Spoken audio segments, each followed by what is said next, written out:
The Ionian Revolt, and associated revolts in Aeolis, Doris, Cyprus and Caria, were military rebellions by several Greek regions of Asia Minor against Persian rule, lasting from 499 BC to 493 BC. At the heart of the rebellion was the dissatisfaction of the Greek cities of Asia Minor with the tyrants appointed by Persia to rule them, along with the individual actions of two Milesian tyrants, Hysterius and Aristagoras. The cities of Ionia had been conquered by Persia around 540 BC, and thereafter were ruled by native tyrants, nominated by the Persian satrap in Sardis. In 499 BC, the then tyrant of Miletus, Aristagoras, launched a joint expedition with the Persian satrap Artaphernes to conquer Naxos, in an attempt to bolster his position. The mission was a debacle, and sensing his imminent removal as tyrant, Aristagoras chose to incite the whole of Ionia into rebellion against the Persian king Darius the Great. In 498 BC, supported by troops from Athens and Eretria, the Ionians marched on, captured, and burnt Sardis. However, on their return journey to Ionia, they were followed by Persian troops, and decisively beaten at the Battle of Ephesus. This campaign was the only offensive action by the Ionians, who subsequently went on the defensive. The Persians responded in 497 BC with a three-pronged attack aimed at recapturing the outlying areas of the rebellion. But the spread of the revolt to Caria meant that the largest army, under Doryzes, relocated there. While initially campaigning successfully in Caria, this army was annihilated in an ambush at the Battle of Pedasus. This resulted in a stalemate for the rest of 496 BC and 495 BC. By 494 BC the Persian army and navy had regrouped, and they made straight for the epicenter of the rebellion at Miletus. The Ionian fleet sought to defend Miletus by sea, but were decisively beaten at the Battle of Lade. After the defection of the Samians, Miletus was then besieged, captured, and its population was brought under Persian rule. This double defeat effectively ended the revolt, and the Carians surrendered to the Persians as a result. The Persians spent 493 BC reducing the cities along the west coast that still held out against them, before finally imposing a peace settlement on Ionia which was generally considered to be both just and fair. The Ionian Revolt constituted the first major conflict between Greece and the Persian Empire, and as such represents the first phase of the Greco-Persian Wars. Although Asia Minor had been brought back into the Persian fold, Darius vowed to punish Athens and Eretria for their support of the revolt. Moreover, seeing that the myriad city-states of Greece posed a continued threat to the stability of his empire, according to Herodotus, Darius decided to conquer the whole of Greece. In 492 BC, the first Persian invasion of Greece, the next phase of the Greco-Persian Wars, would begin as a direct consequence of the Ionian Revolt. Background: in the Dark Age that followed the collapse of the Mycenaean civilization, significant numbers of Greeks emigrated to Asia Minor and settled there. These settlers were from three tribal groups: the Aeolians, Dorians and Ionians. The Ionians had settled along the coasts of Lydia and Caria, founding the 12 cities which made up Ionia. These cities were Miletus, Myus and Priene in Caria, Ephesus, Colophon, Lepidos, Teos, Clazomenare, Phasia and Erythrae in Lydia, and the islands of Samos and Chios. Although the Ionian cities were independent from each other, they acknowledged their shared heritage, and had a common temple and meeting place, the Panionion. They thus formed a cultural league, to which they would admit no other cities, or even other tribal Ionians. The cities of Ionia had remained independent until they were conquered by the famous Lydian king Croesus, in around 560 BC. The Ionian cities then remained under Lydian rule until Lydia was in turn conquered by the nascent Achaemenid Empire of Cyrus the Great. While fighting the Lydians, Cyrus had sent messages to the Ionians asking them to revolt against Lydian rule, which the Ionians had refused to do. After Cyrus completed the conquest of Lydia, the Ionian cities now offered to be his subjects under the same terms as they had been subjects of Croesus.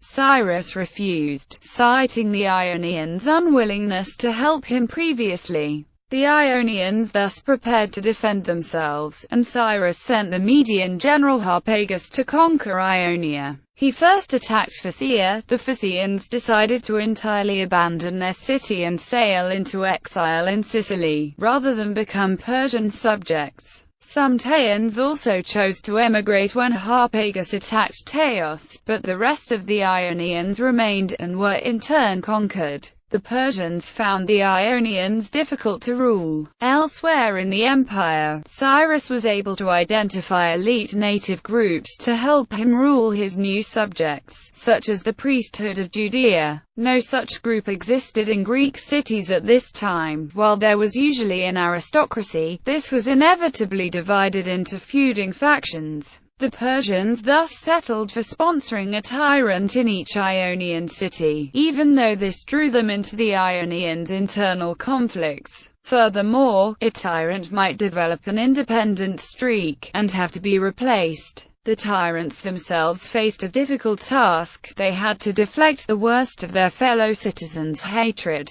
while staying in the favor of the Persians. About 40 years after the Persian conquest of Ionia, and in the reign of the fourth Persian king, Darius the Great, the stand-in Milesian tyrant Aristagoras found himself in this familiar predicament. Aristagoras' uncle Hysterius had accompanied Darius on campaign in 513 BC, and when offered a reward, had asked for part of the conquered Thracian territory. Although this was granted, Hysterius' ambition alarmed Darius' advisors, and Hysterius was thus further rewarded by being compelled to remain in Susa as Darius' royal table companion. Taking over from Hysterius, Aristagoras was faced with bubbling discontent in Miletus. In 500 BC, Aristagoras was approached by some exiles from Naxos, who asked him to take control of the island. Seeing an opportunity to strengthen his position in Miletus by conquering Naxos, Aristagoras approached the satrap of Lydia, Artaphernes, with a proposal. If Artaphernes provided an army, Aristagoras would conquer the island, thus extending the boundaries of the empire for Darius, and he would then give Artaphernes a share of the spoils to cover the cost of raising the army. Artaphernes agreed in principle, and asked Darius for permission to launch the expedition. Darius assented to this, and a force of 200 triremes was assembled in order to attack Naxos the following year. Naxos campaign. In the spring of 499 BC, Artaphernes readied the Persian force, and placed his cousin Megabates in command. He then sent ships on to Miletus, where the Ionian troops levied by Aristagoras embarked, and the force then set sail for Naxos.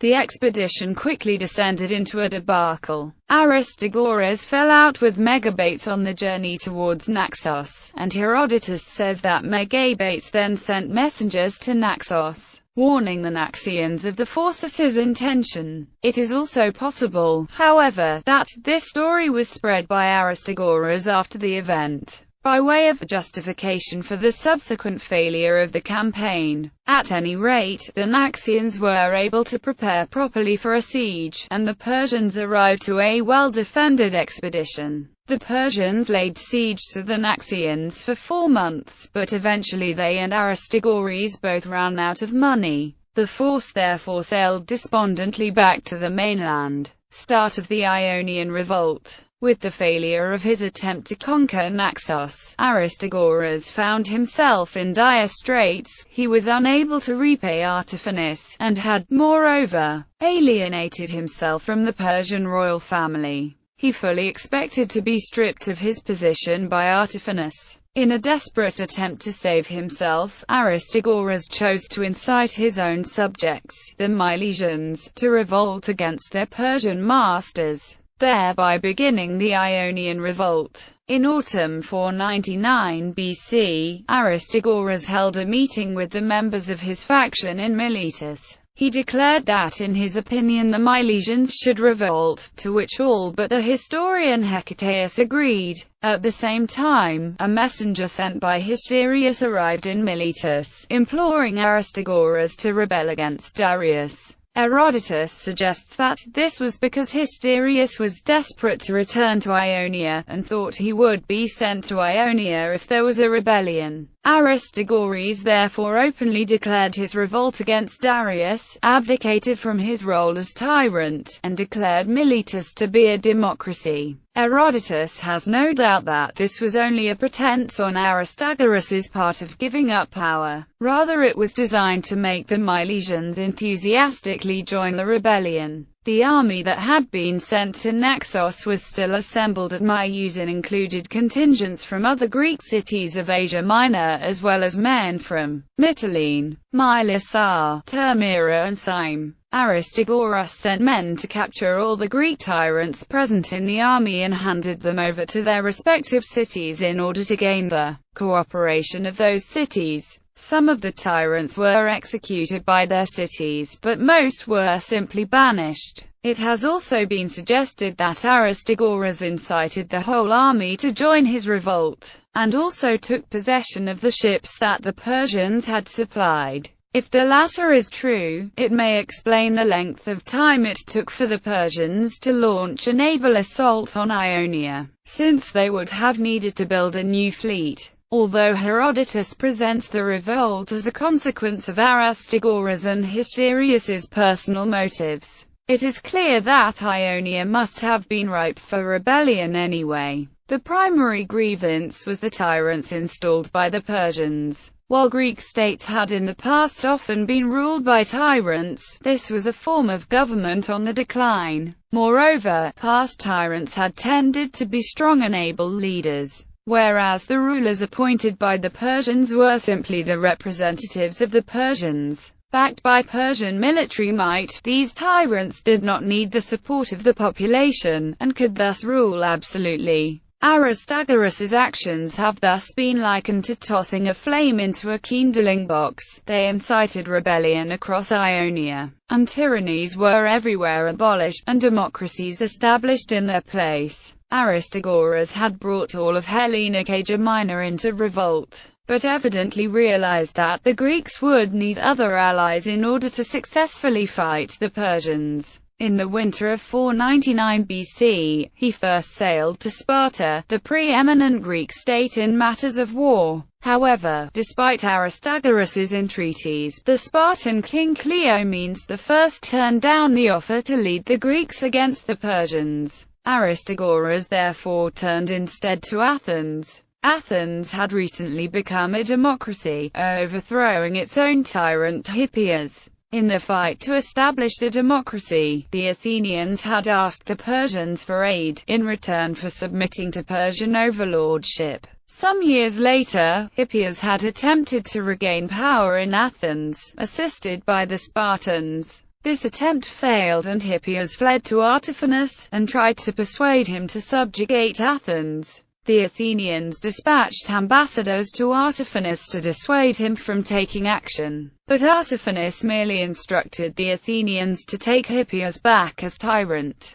Needless to say, the Athenians had balked at this, and resolved instead to be openly at war with Persia. Since they were already an enemy of Persia, Athens was already in a position to support the Ionian cities in their revolt. The fact that the Ionian democracies were inspired by the example of the Athenian democracy no doubt helped persuade the Athenians to support the Ionian Revolt, especially since the cities of Ionia were originally Athenian colonies. Aristagoras was also successful in persuading the city of Eretria to send assistance to the Ionians for reasons that are not completely clear. Possibly commercial reasons were a factor. Eretria was a mercantile city, whose trade was threatened by Persian dominance of the Aegean. Herodotus suggests that the Eretrians supported the revolt in order to repay the support the Milesians had given Eretria some time previously, possibly referring to the Lelantine War. Ionian offensive. Over the winter, Aristagoras continued to foment rebellion. In one incident, he told a group of Paeonians, who Darius had brought to live in Phrygia, to return to their homeland. Herodotus says that his only purpose in doing this was to vex the Persian high command. Sardis. In the spring of 498 BC, an Athenian force of 20 triremes, accompanied by 5 from Eretria, set sail for Ionia. They joined up with the main Ionian force near Ephesus. Declining to personally lead the force, Aristagoras appointed his brother Charapinus and another Milesian, Hermophantus, as generals. This force was then guided by the Ephesians through the mountains to Sardis, Artaphernes' satrapal capital. The Greeks caught the Persians unaware, and were able to capture the lower city. However, Artaphernes still held the citadel with a significant force of men.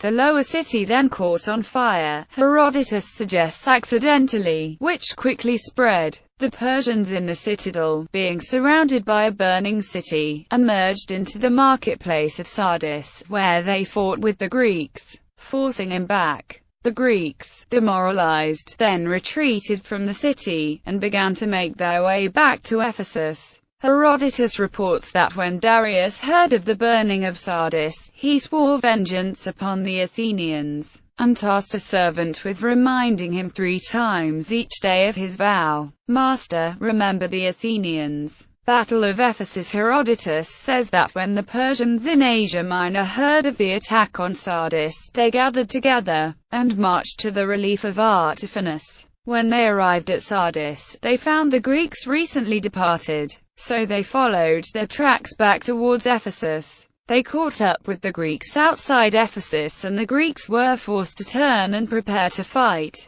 Holland suggests that the Persians were primarily cavalry. The typical Persian cavalry of the time were probably missile cavalry, whose tactics were to wear down a static enemy with volley after volley. It is clear that the demoralized and tired Greeks were no match for the Persians, and were completely routed in the battle which ensued at Ephesus. Many were killed, including the Eretrian general, Alcides. The Ionians who escaped the battle made for their own cities, while the remaining Athenians and Eretrians managed to return to their ships and sailed back to Greece. Spread of the revolt. The Athenians now ended their alliance with the Ionians, since the Persians had proved to be anything but the easy prey that Aristagoras had described. However, the Ionians remained committed to their rebellion, and the Persians did not seem to follow up their victory at Ephesus. Presumably these ad hoc forces were not equipped to lay siege to any of the cities.